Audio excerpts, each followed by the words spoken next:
오늘의 사연 시작합니다. 안녕하세요. 저는 여자친구와 해외에서 즐겁게 지내다 온 추억을 써볼까 합니다. 우리는 가족여행으로 일본에 다녀온 거고 거기서 저의 엄마는 옛사랑도 만났답니다. 일단 저와 저의 여친 그리고 저의 엄마는 일본에서 실컷 놀면서 밤거리 뒷골목을 헤매기로 했습니다. 그저 평범한 술가게에서 간단한 꼬치에 정종 한 잔씩 마시면서 이야기도 나누고 즐겁게 시간을 보내는 여행을 하자고 다짐하고는 주로 주택가나 상점가 뒷골목을 돌아다녔습니다. 그러면서 어떤 선술집에 들어갔는데 거기서 엄마는 20살 초반까지 사귀던 옛사랑을 만나게 된 것입니다. 남자는 아주 말쑥한 장년 신사였고 그 나이에 중후함이 물씬 풍겨나는 사람이었는데 그도 몇 번 눈을 껌뻑이더니 세월을 뚫고 엄마를 알아보더군요. 두 분이 처음 만난 건 벌써 35년 전의 이야기이고 저와 여친 또래일 때였다고 합니다.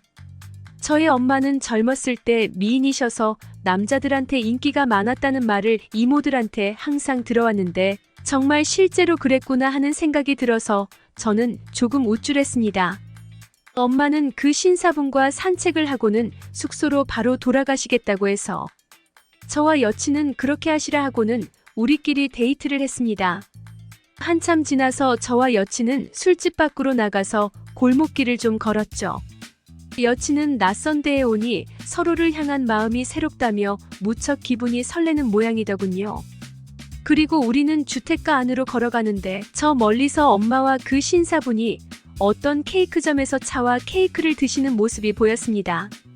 저의 엄마도 집에서 자그마하게 케이크 가게를 차려놓고 소소하게 장사를 하고 계시는데 이번 여행은 엄마가 사업차 견문을 넓히려고 오셨단 걸 신사분에게 이야기하셨구나 싶었어요. 저와 여친은 두 분의 눈에 띄지 않는 것이 좋겠다 하면서 방향을 바꿔서 다른 곳으로 가면서 이런저런 이야기를 나누었습니다. 사실 우리 엄마는 아빠와 최근에 조금 많이 다투고 계십니다.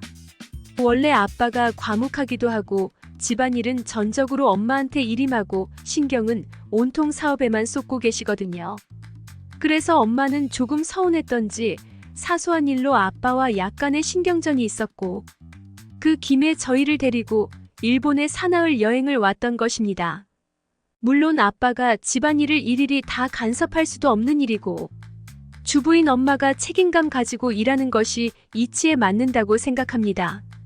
하지만 엄마는 제가 보기엔 언제나 혼자여서 외로우셨던 것 같습니다. 누나와 저는 늘 친구들 만나고 학교 다니느라 집에 있을 겨를도 그다지 없고 엄마는 강아지랑 지내며 간간히 동네 손님들이 케이크와 차를 마시러 오면 맞이하는 것이 전부거든요. 그런 엄마한테 외로움은 글쓰기로 푸는 것이었던지 혼자 일기 쓰는 것을 좋아하시고 그동안 살면서 썼던 일기장이 수십 권이 넘는 것도 저는 일찍 알고 있었습니다. 그건 벽장 안에 항상 차곡차곡 잘 정리돼 있었고 엄마만이 그곳 열쇠를 가지고 있었지요. 그리고 저는 고등학생 시절에 엄마가 한동안 외할머니 댁에 가 계신 동안에 너무 심심해서 안방 서랍장을 뒤지다가 나온 열쇠 꾸러미에서 그 벽장 열쇠를 발견하고는 열고 들어가 본 적이 있었습니다. 엄마는 아주 예민하고 정리정돈도 잘하고 물건을 함부로 못 버리는 사람이라는 것이 그 벽장을 통해서 그대로 드러나고 있었습니다. 그리고 저는 그곳에서 엄마의 오래전 앨범과 일기장과 소녀 시절부터 즐겨 입던 옷들과 하여간 온갖 자질구레한 것들을 구경했습니다. 그리고 그 앨범 속에서 그 작년 신사분의 젊은 시절 사진도 얼핏 보았던 것 같습니다. 선술집에서 그분을 보았을 땐 이미 세월에 변한 얼굴과 체격이었지만 앞서서 사진 속에서 본 눈웃음과 온화한 분위기가 그대로 남아있었기에 저는 속으로 아하며 짐작을 했었습니다. 하여간 그 벽장 안에는 엄마의 추억이 가득했습니다.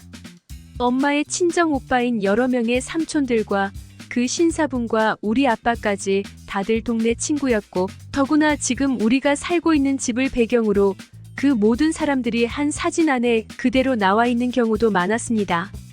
우리 집은 1960년대에 지어진 집을 할아버지 때부터 대대로 물려받은 거라서 굉장히 오래된 곳이거든요. 이 집의 수십 년 전의 모습 속에서 젊은 엄마와 아빠, 그리고 그 신사분이 다 같이 그 사진 안에 계셨고, 다들 아무 걱정 근심도 모르는 얼굴로 젊고 싱싱한 자신들의 청춘을 그대로 드러내고 있었습니다. 그래서 저는 삼촌이나 아빠, 엄마가 명절이나 가족 모임에 모였을 때 한 번쯤 들어본 그 신사분의 호칭이 일본의 작은 선술집에서 엄마 입에서 튀어나왔을 때 그 감격을 충분히 이해할 수 있었습니다. 엄마는 그 신사분과 30대 초반까지는 연락이 닿았다는 것을 엄마 아빠의 대화를 통해서 간혹 들어왔습니다. 아빠는 그 신사분이 대기업 연구소에 근무하면서 일본 지사로 발령받는 바람에 그가 급하게 결혼하고 새 신부와 함께 일본에서 신접살림을 차렸다면서 지난 날을 그윽하게 회상하셨지요. 그러자 엄마는 그 나이에 이미 저의 아빠와 가정을 이루고 계셨고 누나와 저를 낳아서 한참 키우고 계셨다며 추억을 돌아보는 얼굴이 되셨습니다. 엄마가 그런 작은 생의 흔적들을 소중하게 생각하신다는 것을 저는 일찌감치 느끼고 있었습니다. 저와 여친이 우리 집에서 같이 놀고 있으면 엄마는 간식이든 접시를 들고 와서는 우리에게 주시며 부러운 듯이 대견한 듯이 지그시 쳐다보고는 하셨지요. 그리고 제 여친에게 항상 부침성 있게 말을 붙여주시면서 20대 때 추억을 많이 만들고 좋아하는 사람에게 최선을 다해야 한다고 늘 말씀하셨습니다. 저나 여친이나 오래 사귀기도 했고 어려서부터 집안끼리도 친하게 지내다 보니 성격이나 세세한 것들까지 엄마가 살고 계시기에 제 여친이 꼭 자신의 20대 모습 같다며 농담도 하셨습니다. 그리고 여친의 그런 성격이 엄마와 비슷하다는 뜻이구나 하고 저는 속으로 생각했습니다. 그도 그럴 것이 여친은 저와 싸우면 근 한 달 정도는 꽁하게 있다가 제가 지쳐 쓰러질 때쯤 겨우 못 이기는 척 말문을 트곤 하니까요. 그리고 어쩌면 비슷한 엄마 역시 그런 성격 때문에 그 신사분과 사이가 틀어진 것은 아닌가 하고 저는 생각해 보았습니다. 그리고 그 사유로 우리 아빠랑 사귀기 시작하고 결혼도 하게 된 건가 하는 나름으로의 생각도 해보았습니다. 물론 그런 것까지 물어볼 수는 없었지만 그럴 가능성이 없지는 않을 거란 생각을 했습니다. 엄마는 일본에서 한국으로 돌아오는 비행기 안에서 몰래 약간 우셨습니다. 35년 전의 추억들이 물밀듯이 몰려와서 일본에서 보내는 짧은 일정이 행복하면서도 한편으로는 안타까웠겠다 하는 생각도 들었습니다. 물론 저는 그 신사분 이야기는 집에 가서 가족들에게 하지 않았습니다. 아빠는 그저 선술집에서 만났다며 하면서 오랜만에 소식을 엄마를 통해서 들은 것을 한 며칠 되물으시고는 그 이후로는 아무 반응이 없으십니다. 우리의 일상은 늘 바쁘게 흘러가고 그 속에서 추억도 그저 짧게 다가오고 그러면서 서서히 잊혀지곤 하는 거겠지요. 그러다 어느덧 지금보다 나이가 더 들었을 때는 지금을 다시 소중하게 추억하는 것이고요. 어쩌면 그 짧은 재회의 순간이 엄마에겐 아주 깊이 남았을지 모른다 싶으면서 저는 여친에게 말했습니다. 우리도 이 젊음의 순간에 좋은 추억만 남기자고요. 오늘 사연에 구독, 좋아요로 응원해주세요.